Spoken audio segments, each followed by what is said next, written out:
4333. Estamos en contacto con la conducción de Inés Halm.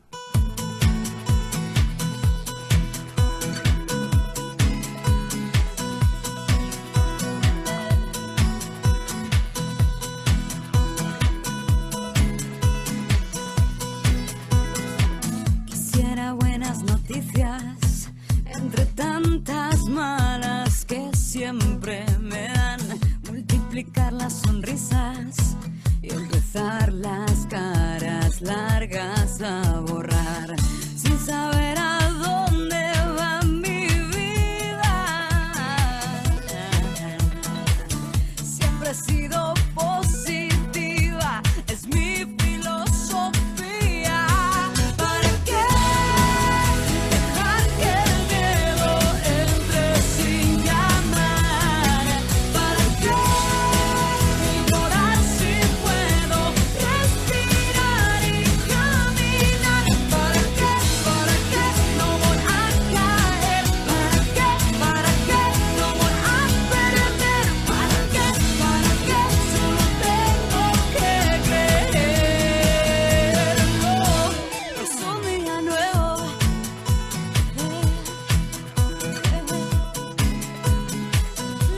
es un día nuevo.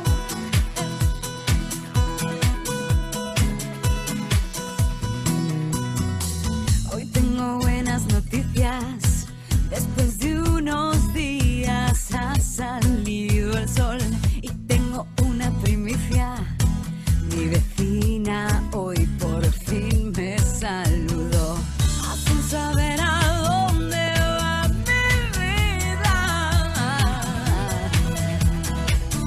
Siempre he sido positiva, es mi filosofía. ¿Para qué dejar que el miedo entre sin llamar?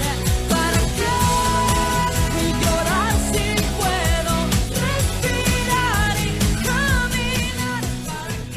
Muy buenas tardes, buen lunes, lindo clima. Realmente este es el clima que más me gusta, no con tanto calor. Ya empiezan los días más fresquitos. ¿Cómo va, Hernán? ¿Qué tal el fin de semana? Bueno, Hernán siempre en la producción, ahí al pie, poniendo linda música. Comencemos. Hoy vamos a hablar de bastantes temas previsionales. Líneas de comunicación 0230 4664 488, 0230 4664 333. Si quieren hacer alguna pregunta o mandar WhatsApp al 11 2873 5284. Todos los programas se pueden ver, se pueden escuchar, mejor dicho, en YouTube, Inés Halm. Ahí hacen un clic, me gustan, y los que quieran hacer alguna pregunta, ese es un canal abierto y yo les contestaré a cada duda que tengan. Primero vamos con las buenas noticias. Ya en el mes de marzo se está aplicando el 11,83% de aumento, de acuerdo a la nueva ley de movilidad previsional, como así también a todas las prestaciones previsionales, llámese asignación universal por hijo, matrimonio, nacimiento, todas las asignaciones y todas las prestaciones. Esto alcanza aproximadamente a 17.800 personas, 17.800.000 personas. Un 6,5 más o menos es de jubilados y el resto todo lo que tiene que ver con AUH. Pero hubo un anuncio en la apertura de las sesiones ordinarias del Congreso de la Nación por parte del gobierno, donde se incrementará un 46% a la asignación universal por hijo. Yo sé que hay muchos que ya empezaron a cobrar la asignación en el cronograma de pagos que tienen, como nos tienen todos los jubilados, todos los que reciben prestaciones. Hay un cronograma de pago por día y por terminación de número. Esto al ya estar liquidados, deben haber cobrado sin el aumento. Pero no se preocupen, porque van a dar un día de fecha de depósito antes del 31 de marzo, donde se les va a depositar la diferencia. La diferencia es más o menos de 600 y pico de pesos. Y es más o menos para 4.100.000 chicos y para 2.600.000 familias. Así que dentro del mes de marzo van a cobrar ese aumento, esa diferencia, ese adicional que anunció el gobierno el día 1 de marzo. También este mes van a cobrar la ayuda por escolaridad, los que tienen chicos bajo escolaridad. Y después viene otro temita. Vamos a hablar del impuesto a las ganancias, porque también ahora el 31 de marzo se vence, es el plazo, y del cambio del mínimo no imponible, así que no son muchos los jubilados que les incorporan el impuesto a las ganancias, porque es a partir de un mínimo no imponible. Por el excedente de los 62.500 pesos, ahí se les aplica el impuesto a las ganancias. Pero sí tendrían que saber que cada uno de ustedes puede presentar deducciones. ¿Qué significa deducciones? Que si uno presenta cobro de alquileres, préstamos hipotecarios, si tienen a cargo una persona de cuidado en su casa, ya sea un servicio doméstico o a una persona que los cuiden y ustedes le pagan un sueldo, eso también se puede deducir. Como para que este incremento por ganancias no sea tan oneroso. Este año, cuando también hizo apertura la Corte Suprema de Justicia, habló de una agenda, y en esa agenda hay dos fallos que va a tener que definir la Corte. Uno es el alcance de los jubilados y pensionados por ganancias. Si uno se pone a ver la población de los jubilados que cobran arriba de 62.200 pesos, no son muchos, pero son. El otro tema que también hay presentaciones con respecto a la suma de la jubilación y de la pensión, si se le aplica ganancia sobre el total. Hay gente que sí puede llegar a superar perfectamente los 60 y pico de mil pesos, juntando los dos haberes, ya sea la jubilación o la pensión, y ahí se les descontaría ganancias. Y me voy a detener en este tema.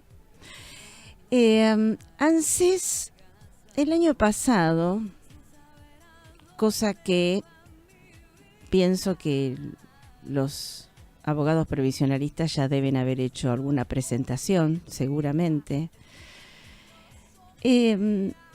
Muchas personas siempre se han jubilado y han tenido el beneficio de pensión del cónyuge fallecido. La jubilación era la jubilación que le liquidan normalmente, y la pensión era el 70% del haber de la referencia de lo que cobraría ese jubilado.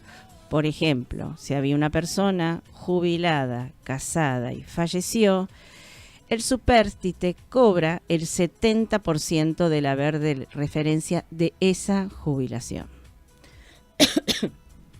Bueno, hoy nos encontramos desde octubre, noviembre, por una circular de ANSES, que a esta pensión, a este segundo beneficio que le corresponde por ley y por derecho adquirido a la supérstite o al supérstite, porque puede ser varón o mujer, se les pone un tope. A saber, si hay una persona que tiene una jubilación de 30.000 pesos y cobra una pensión de 45.000 pesos, pues bien, no va a cobrar la totalidad. Va a cobrar su jubilación total y esa pensión se le va a tomar nada más que hasta un tope que ANSES puso de 62.500, de 62.300 pesos. El que supere los 62.300 pesos, más no va a cobrar. O sea que esa pensión de 45.000 pesos se le va a bajar hasta llegar la suma de la jubilación de 30.000 más estos 45, en total va a cobrar 62.300. No va a cobrar la totalidad. Yo creo que es un error garrafal por parte de la Administración Nacional de la Seguridad Social, porque son derechos adquiridos por ley, de un lado y del otro. Pero también me han comentado, que eso lo voy a averiguar y lo voy a verificar,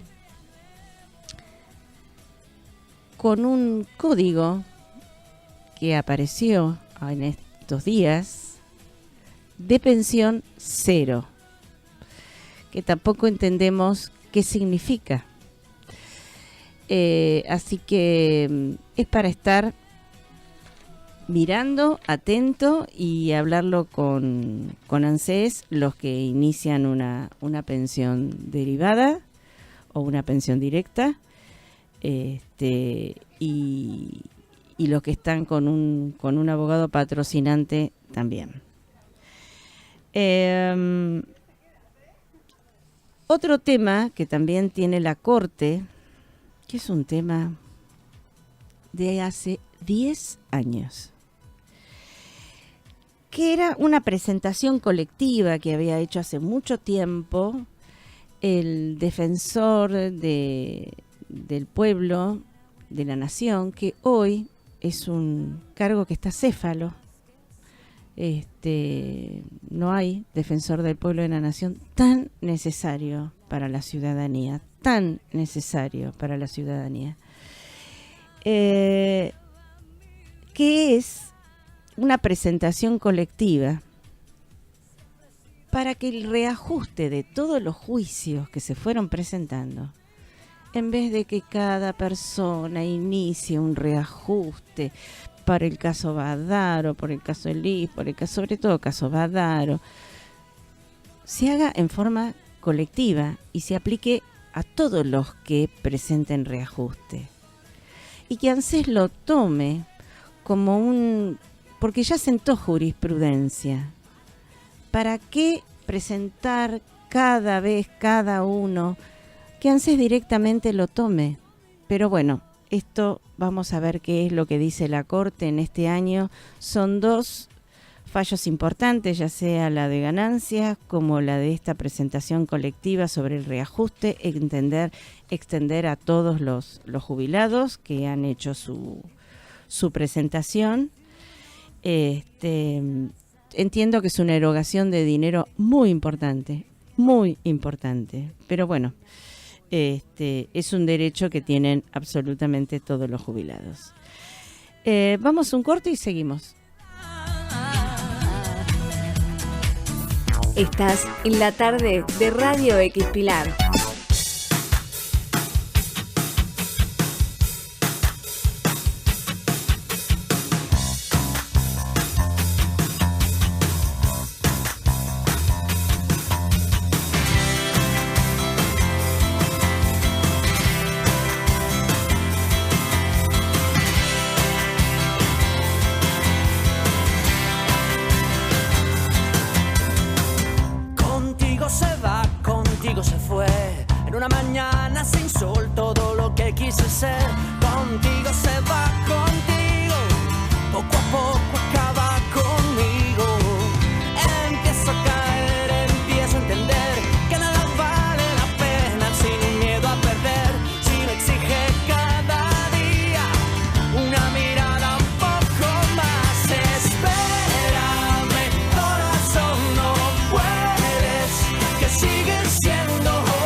Continuamos. Ahora vamos a hablar de la pensión universal a los adultos mayores, que se conoce también como PUAM.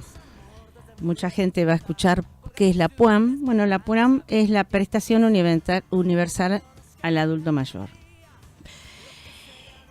Este es un beneficio que se ha creado hace un par de años, que es una alternativa para aquellos que ya tienen la edad de jubilarse, pero que no cuentan con la cantidad de aportes necesarios. Ustedes saben que el requisito de ley es hablar de 65 años de edad y reunir 30 años de aporte. ¿Cómo se hace para acceder a esta jubilación? Bueno,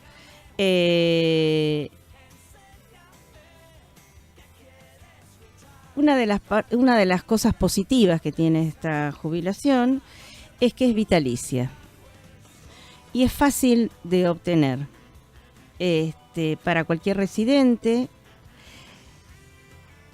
Es un trámite que ahora lo vamos a comentar, pero ¿qué es lo que tiene de negativo? Que es menor al salario mínimo. Se cobra un 80% en realidad de una jubilación ordinaria. No es el 100%, sino es el 80%.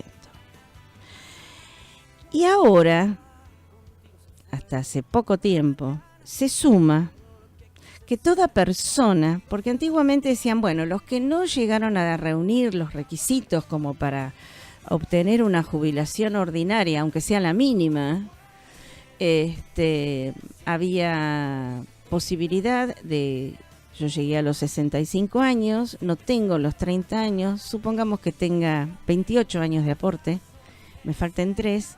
Digo, bueno, voy a seguir trabajando y voy a seguir aportando.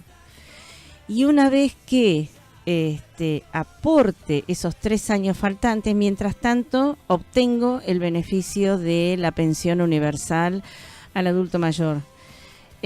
Trabajo 3 años más.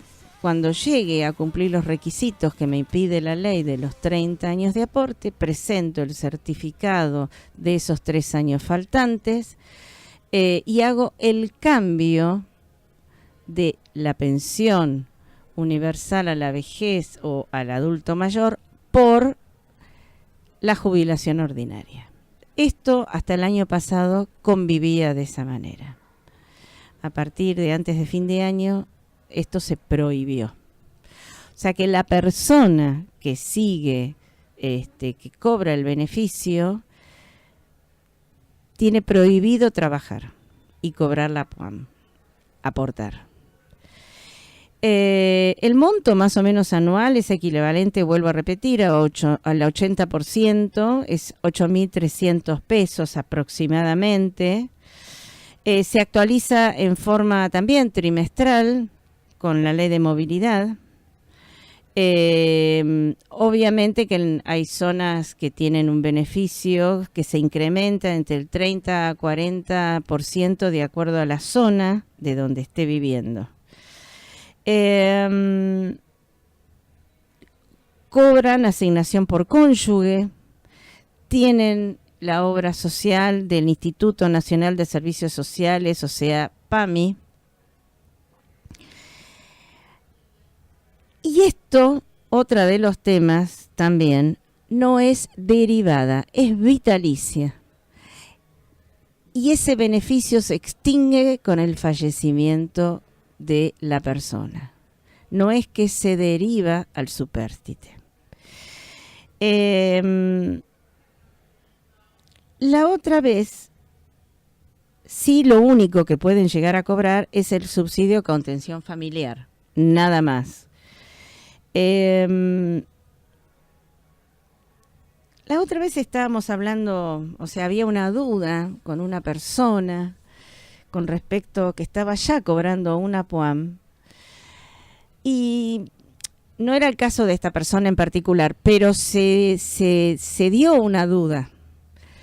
Esta persona estaba cobrando una PUAM, no sabía que podía incorporar unos años de aportes, porque esta persona había trabajado en España, aparentemente era español. Entonces la duda era, ¿Podrá cambiarlo por la jubilación ordinaria?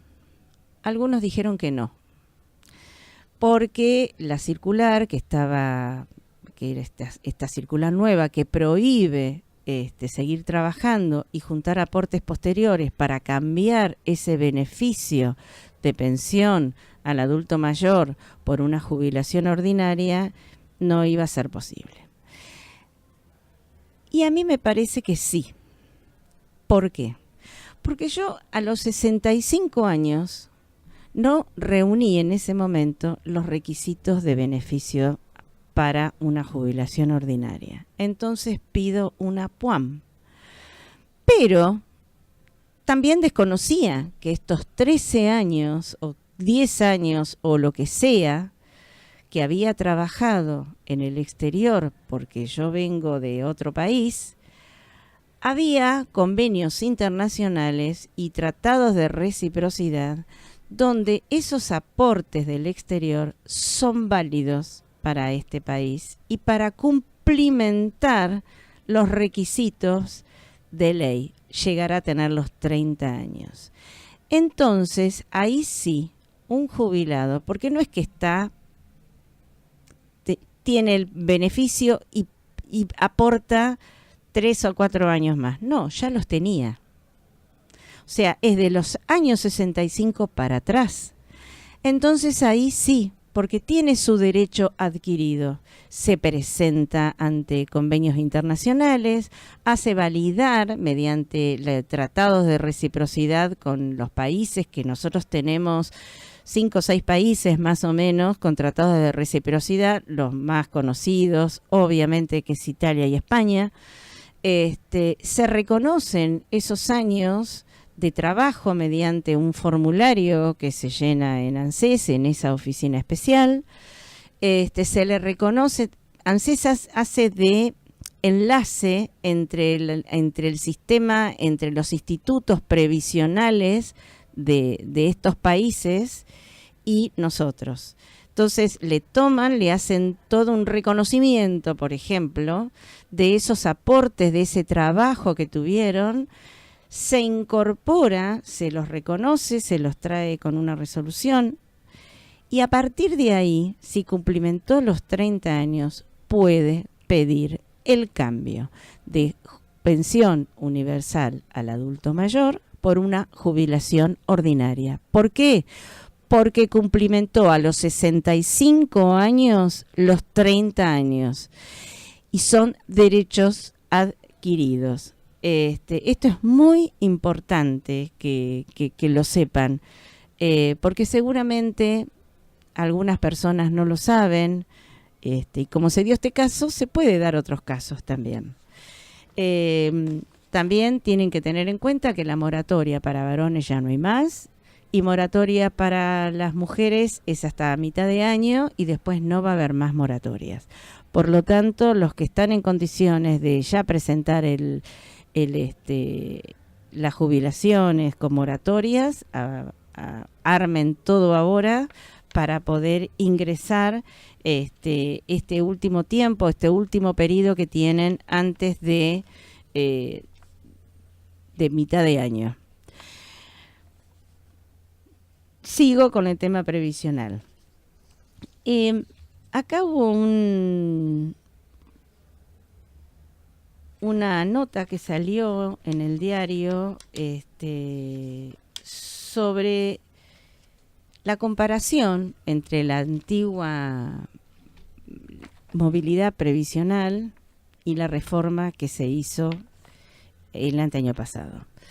La reforma previsional anterior era una variable entre la cantidad de trabajadores incorporados al sistema en blanco, los que trabajan, sobre la recaudación. Tenía varios ítems, era una fórmula que se aplicaba el monto de movilidad para todas las prestaciones. El año pasado ustedes saben que se modificó esa ley y se tomó la variación únicamente de inflación. El gobierno había hablado que sea únicamente por inflación y el bloque opositor del Partido Justicialista, sobre todo, de la mano del jefe de bloque, el senador Pichetto, incorporó otra variante, que en vez de ser el 100% de inflación, sea el 70% de inflación y el 30% por variación de cantidad de trabajadores. Y a partir de ahí se empezaron a modificar por este nuevo sistema de movilidad previsional. En el momento de la implementación se dejó un trimestre sin incorporar, y a lo largo del año pasado, entre la inflación, la variación de trabajo,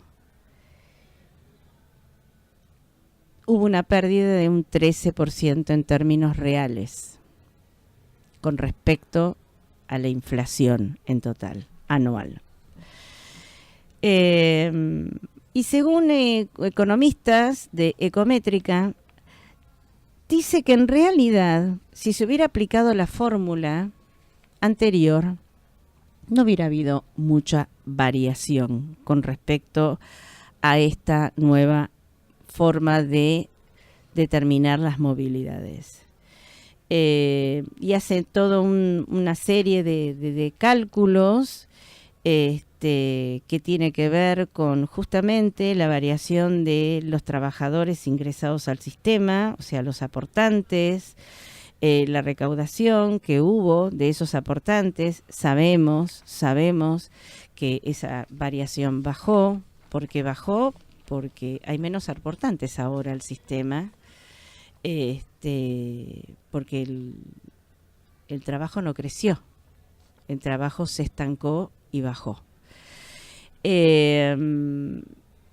esta nueva fórmula, aparentemente, que sigue siendo, obviamente, el componente más importante es la inflación.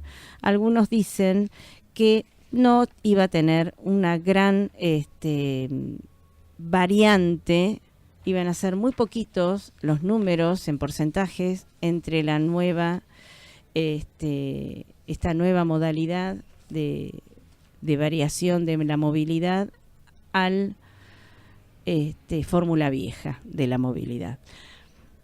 Bueno, terminamos hoy por tema previsional, vamos a un corte y seguimos. Que cruzan puente entre tu abrazo y lo que siempre había esperado. Descansa entre tus manos lo que alguna vez fui. Puedo ver tus ojos como un déjà vu. Pensar que el tiempo lo manejas tú. Y aunque vague por lo absurdo, siempre busco y te descubro entre la multitud. Mírame un instante, yo ya estuve aquí, ya te di mi amor, me llenaste el alma y con la tuya hice el sueño que despierta hoy. Yo ya estuve aquí, ya te di mi amor.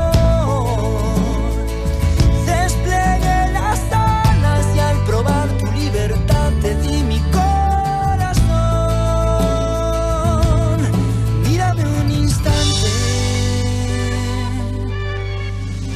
Vi las marcas sobre la pared.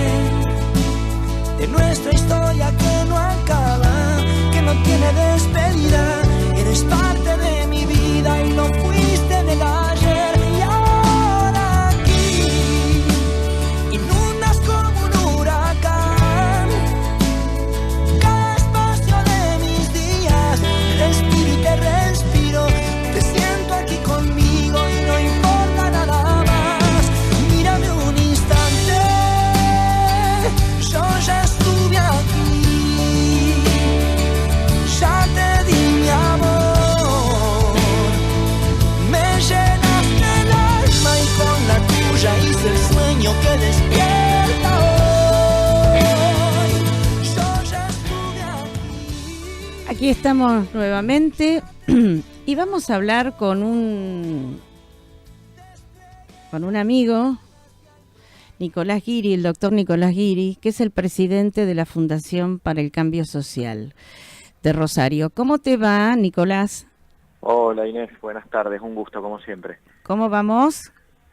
Muy bien y muy entusiasmados, falta muy poco para el encuentro que estamos organizando. Así es, primero voy a contar, bueno, claro. Contalo vos. Hay claro. Un encuentro de diversidad sexual llamado Mirarnos Más, que se va a hacer el sábado 16 de marzo y el domingo 17 de marzo en el Centro Cultural Roberto Fontana Rosa de Rosario. Creo que está acompañado por varias instituciones. Ahora sí, contá vos. Gracias. Sí, estamos, en realidad lo organiza la Fundación para el Cambio Social que presido y el programa de diversidad sexual de la Universidad Nacional de Rosario. Uh-huh. Así que hemos contado afortunadamente con el apoyo de la Universidad Nacional, una de las más grandes del país. Y además otras instituciones, bueno, nosotros acá en la provincia de Santa Fe tenemos la Subsecretaría de Diversidad Sexual, uh-huh, que también acompaña esta actividad. La Municipalidad de Rosario tiene todo un área de diversidad sexual que también está acompañando, así que afortunadamente hemos, como primer paso, logrado generar conciencia e interés en funcionarios y demás académicos que van a ir haciendo su aporte, que ya lo han hecho y lo seguirán haciendo en el encuentro. Uh-huh. Bueno, y contame, porque son 2 días importantes. Son 2 días muy intensos, arrancan a las 10 de la mañana, la apertura es en la sede de gobierno de la Universidad Nacional, uh-huh, aquí en Rosario, y muy cerquita de ahí, a una cuadra, está el Centro Cultural Fontana Rosa, así que hacemos la apertura y el primer panel en la universidad y el resto de las actividades en el Centro Cultural. uh-huh. Son 8 paneles que cubren un montón de temas distintos y de interés para todos. Cada vez que tengo que hablar y presentar esta actividad, lo que digo es que hemos tratado de salir del gueto, hacer actividades que nos conecten con el resto de la sociedad y por eso afortunadamente se han sumado un montón de dirigentes políticos, sociales y demás. Vamos a contar con tu presencia también. Ah, sí, sí, cual, sí. Siempre muy bienvenido y que van a aportar diferentes visiones para diferentes problemáticas que ante todo planteamos como ciudadanos, uh-huh, en definitiva. Sí. El primer panel es el de gobierno y políticas públicas. Uh-huh. Y la verdad que ahí hemos logrado armar un panel muy interesante porque la idea es que el Estado no puede resolver todos los problemas y eso lo sabemos todos, pero sí puede generar contextos, crear contextos para poder enfrentar distintas problemáticas. Y el Estado en todos sus niveles, así que contamos con la participación de funcionarios desde Esteban Paulón, que es el subsecretario de Diversidad de la provincia, la Coordinadora Nacional de Políticas de Diversidad del Ministerio de Derechos Humanos, funcionaria nacional, está Julián Caldiano en ese panel, que es diputado provincial, presidente de la UCR, y también hay varios participantes de la universidad con una visión un poco más académica. También va a estar Laura Utrera, que es otra funcionaria provincial, todos con eje temático en esto, en cómo las diferentes medidas que toma el Estado pueden crear contextos. No podemos esperar que todo se resuelva mágicamente con una lapicera del Estado, sino que... No, porque es toda una construcción, en realidad. Tenemos que exigir que nos den el ámbito para poder construir. Exactamente. Claro, es una construcción que lleva un tiempo. Sí, es así. Pero bueno, y después hablan de inclusión laboral. Eso es también, fundamental también. Sí, en el panel de inclusión laboral ahí también se han acercado, porque lo bueno de este encuentro es que participan un montón de instituciones que por ahí no están vinculadas directamente con la temática de diversidad sexual, entre ellas Casa del Paraná, que es una institución muy prestigiosa, perteneciente a una red internacional con 300 sedes alrededor del mundo y que buscan la reinserción social y laboral de personas con padecimientos mentales. Entonces tienen un montón de programas para presentar a la sociedad y a empresas y demás, todos programas importados que obviamente hay que adaptar a nuestra realidad, pero que van a estar presentándolos para compartir porque, a ver, en lo que más nos preocupa a quienes trabajamos en el área de diversidad en inclusión laboral tiene que ver con la salida laboral de las chicas trans, que arrastran en general una historia pero complicada. Claro, pero diversidad en realidad abarca todo lo diverso. Exactamente, y por eso es el espíritu que quisimos darle a estas actividades. Está bien. Va a haber cuestiones de género, como siempre en este tipo de encuentros, y ahí también. Sí, la famosa, poner en claro a la sociedad qué es la identidad de género. Exactamente. Que todavía no hay mucha gente que lo entienda. Siempre se lo deriva al binomio sexual, ¿no es verdad? Varón y mujer. Exactamente. Pero el género es una construcción social que va mucho más allá. Entonces está bueno hablar de esto y también de los derechos que tienen cada uno de los géneros.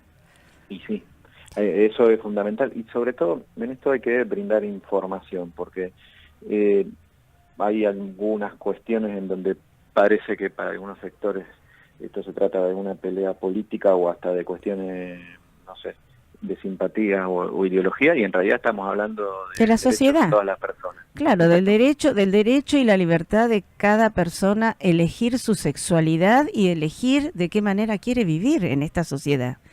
Es tan simple. Y tan complejo a la vez. Y tan complejo a la vez, pero lo hacen complejo los que no quieren ver. Bueno, y en eso también está bueno que, cuando uno habla del Estado generando contextos, se piensa solamente en algunas acciones concretas que tienen que ver con asistencia social o lo que sea, y en realidad el Estado generando contexto tiene que ver con políticas públicas que acompañen este tipo de difusión. Por supuesto. Y después viene arte como acción positiva. Sí, a lo largo de todo el encuentro, está muy bueno. El Centro de Audiovisual Rosario, que depende de la municipalidad, es una institución que reúne realizadores locales que trabajan con escuelas secundarias, que generan constantemente actividades. Ellos van a estar aportando cortos realizados, ya sea por estudiantes de aquí de Rosario, como también otros cortos que han auspiciado o han ayudado a hacer a otros realizadores. De hecho, de Buenos Aires van a venir algunos para participar en algunos paneles. Cada panel, la idea es que cada panel pueda arrancar con algún pequeño corto que sirva de presentación y de disparado. Muy bien. Está muy bueno. Y además, constantemente en el ámbito del Centro Cultural vamos a tratar de que circule arte. Claro, por supuesto. Es una manera de manifestación, así. Por supuesto, así tiene que servir. Incluso también sobre la noche del sábado vamos a tener una fiesta, te cuento, el Centro Cultural, les cuento a los que nos están escuchando, está en el medio de una plaza y tiene una explanada muy bonita. Es precioso, el Centro Cultural es precioso. Vamos a tener una fiesta ahí a la noche y bueno, ahí también se va a exhibir algo de arte, va a participar una chica que hace stand-up acá en Rosario, muy reconocida, con humor, un grupo musical que va a estar tocando. Estaba recién, antes de hablar con vos, estaba hablando con la gente técnica que estaba organizando todo eso. Esperemos poder hacer y armar algo muy, muy lindo. Estamos, por lo menos, las ganas le estamos poniendo. Sí, no, seguro. Y oíme una cosa, bueno, después van a hablar, obviamente, de un tema fundamental, que es educación sexual integral. Ahí para educación sexual integral va a participar una activista reconocida aquí en nuestro ámbito, que forma parte de la Asamblea Permanente por la ESI, Dolores Kovacevic, y también el candidato a senador provincial, Martín Rosúa. Nosotros acá en Santa Fe tenemos una cuestión muy particular. La provincia, no todas lo han hecho, ha querido sancionar su propia ley de educación y su propia ley de educación sexual integral.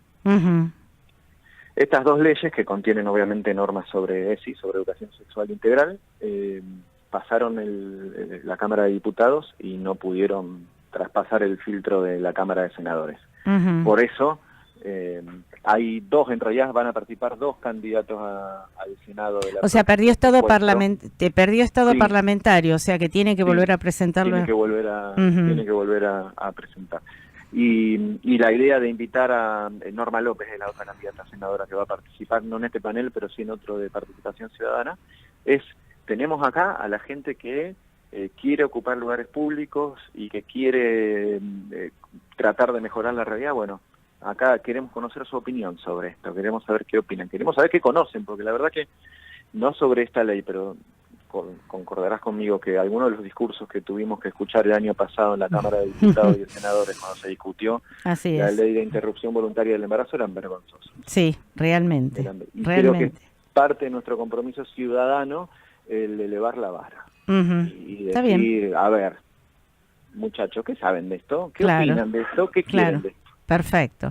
Y después hay algo que este panel es espiritualidad, fe y diversidad. Qué interesante. Cuando hiciste ese tono, ya sabía que venía por ahí. Esto la verdad que sí, es interesante, porque no tenemos registro de que en algún encuentro de estas características se haya ido por ese lado. Sí. No se trata de hablar de política religiosa, sino justamente, como lo dice el título, de espiritualidad, fe, diversidad, escuchar un poco a diferentes referentes religiosos, de qué manera trabajan la contención espiritual. Ajá, ¿qué cultos invitaron? Mira, va a estar el padre Belay, que acá en Rosario dirige una obra muy muy interesante, junto a una hermana de su congregación, van a estar los dos, católicos. Sí. Ellos trabajan con una cooperativa de chicas trans que capacitan y además hacen muy bien. Trabajo. Ajá. Además, sí, muy muy interesante. Va a estar también Laura Villagra, que es una pastora evangelista, que también trabaja diversidad, y va a estar Diego Bokchuk, espero haberlo dicho bien, que es el primer rabino abiertamente gay ordenado en la Argentina, y que trabaja mucho el tema. O sea que los que van a estar en este panel, que va a ser muy interesante, desde su fe, desde su culto, católico y no católico, van a dar una mirada un poco más abierta. Sí, hemos girado invitaciones a otros referentes religiosos por una cuestión de discreción, no voy a profundizar, pero bueno, estos son los que han aceptado y decidido. No, pero está perfecto, porque tiene que haber una mirada un poco más amplia. Por supuesto. Abrir ese abanico, ¿no es verdad? Porque nosotros vivimos en una sociedad que es totalmente distinta a la sociedad que era en los años, en el siglo XVIII, en el siglo XVII, no porque sea distinta, porque seguramente habría diversidad en ese momento, lo que pasa de que no se mostraba entre la sociedad, estaba todo muy escondido. Condenado, exactamente, y era condenado ante la sociedad, ante todo, inclusive torturas, penas de muerte. Bueno, hemos sabido tanto a través de la historia. Todo. Familias y nuevo paradigma. Sí, bueno, ahí también es un poco mira, hay un poco de todo, porque desde vivencias personales, que siempre ayuda a compartir en ámbitos públicos vivencias personales para que quien está escuchando, pasando una situación complicada o fea, no se sienta solo.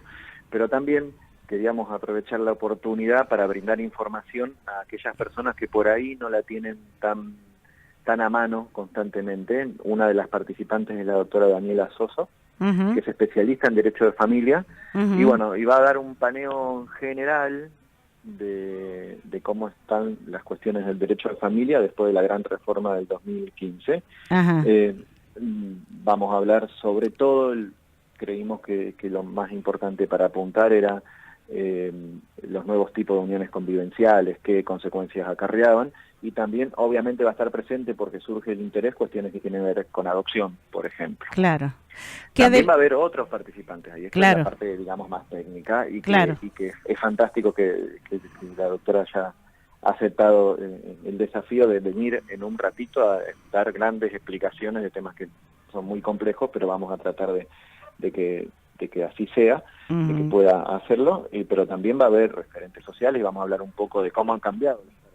Claro. Lo que vos decías antes, no es lo mismo una familia en la década de 50 que las que tenemos hoy. Claro. Hay una militante social que se llama Selva Sánchez, que dirige una institución que se llama Mis Mamás, y que asesora bastante a parejas homoparentales para temas de adopción y de cuidado de hijos y cuestiones de derecho también. Claro. Así que, bueno, eso va a estar bueno. Vos sabés que siempre me acuerdo, estaría bueno que la gente, a ver, algo muy antiguo, ¿no? Esa famosa comedia musical que se hizo, que después se adaptó a película, La jaula de las locas. Es tan actual, que uno en esa comedia musical o en esas películas que se han adaptado 2 o 3 veces, creo que hay 2 o 3 películas más, la comedia musical. Creo que está en cartelera ahora. Y ahora está en cartelera, exactamente. Es tan actual, que la gente, si lo ve, podría llegar a comprender un poco estos nuevos paradigmas familiares. ¿No es así? Mira, está muy bueno eso, y a ver, justamente, viste, yo te contaba antes de la parte de arte que va a haber un show de stand-up y demás. La verdad que el humor ayuda bastante a ablandar temas que por ahí, de otra manera, pueden ser complejos para algunos hablarlos o escucharlos. Claro. Es una manera de llegar muy muy buena. Y bueno, un poco en eso estamos también habiendo incorporado cuestiones de arte en todas las actividades. Bueno, sé que tenés un trabajo de acá, estás a full sí, con no sé cuántos Alplax para tranquilizarte, que salga todo perfecto, me lo imagino. Nos vamos a ver el fin de semana. Muchísimas gracias por invitarme a participar en uno de los paneles. El panel de género, ahí te esperamos porque todo lo que podés aportar ahí desde tu lugar es fantástico. Sí. Y bueno, me parece una movida muy importante porque la sociedad hoy lo necesita, sí o sí, así que ojalá que... Sí, hay que tratar de involucrar. Mira, yo pensaba cuando te conté recién el panel laboral, una de las cosas que se me pasó decirte, va a estar una empresaria rosarina que es miembro de la Organización Argentina de Mujeres Empresarias, que trabaja mucho con el concepto de responsabilidad social de las empresas y que participa en estos programas que yo te comenté antes de esta Asociación Internacional, Casa del Paraná, y que va a venir a contar su experiencia y dar su aporte, y es el espíritu que buscábamos al organizar el encuentro, poder traer gente de distintos ámbitos de la sociedad para poder mejorar entre todos. Claro, sí, totalmente. Enseñarle a la gente que estamos viviendo en una sociedad diferente, con mayor libertad, con una mirada mucho más amplia e igualdad de oportunidades para todo el mundo. Eso es fantástico. Te agradezco, Nicolás, muchísimas gracias y nos estamos viendo el fin de semana. Un beso grande. Muchísimas gracias para vos, un beso enorme. Chau. Gracias, chau. Ya volvemos.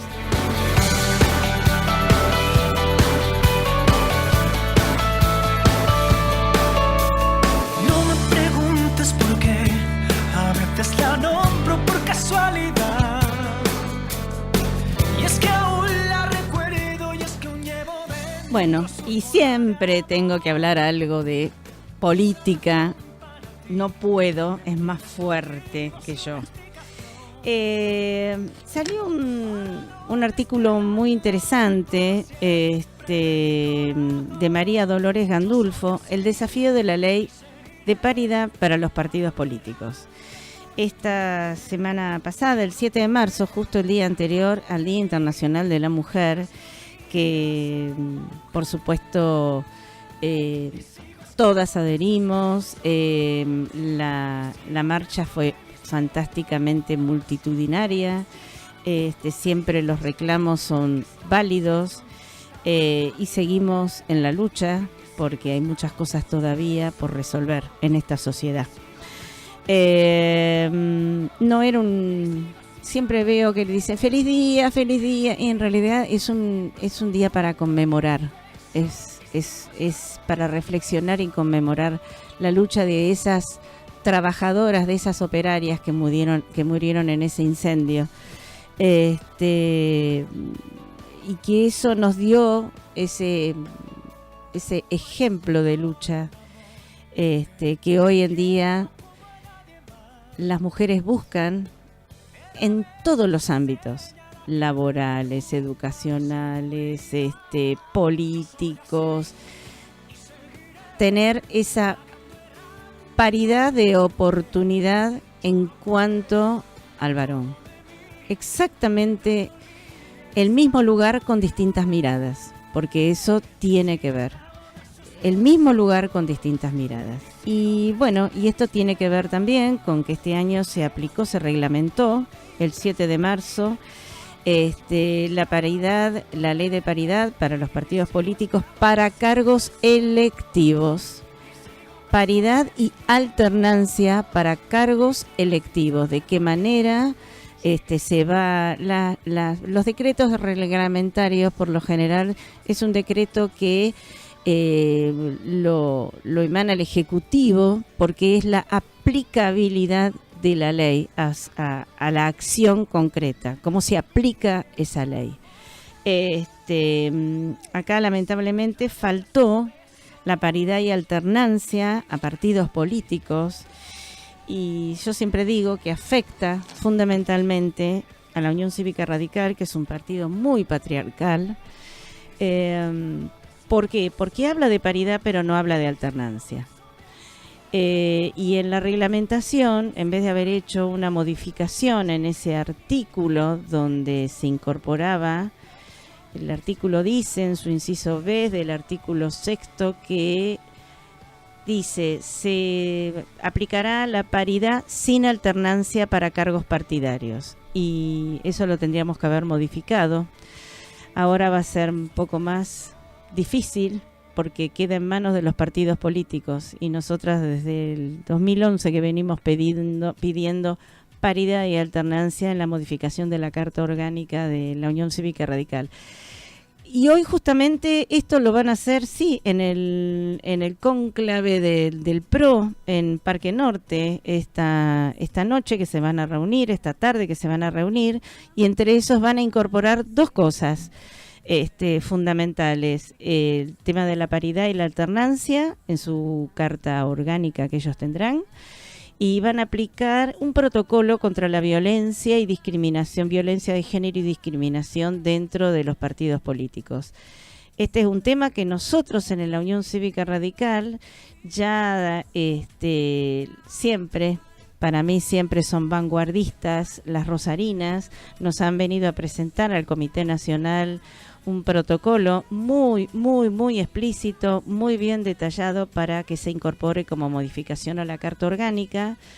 Veo que también hay otras de otras provincias que también quieren hacer algo parecido. Lo importante sería que se junten, ahora que vamos a tener el Encuentro Nacional de Mujeres Radicales, que trabajemos todas juntas en base a un protocolo ya hecho, y no volver a hacer otro para que uno no sea diferente al otro, y tengamos uno solo.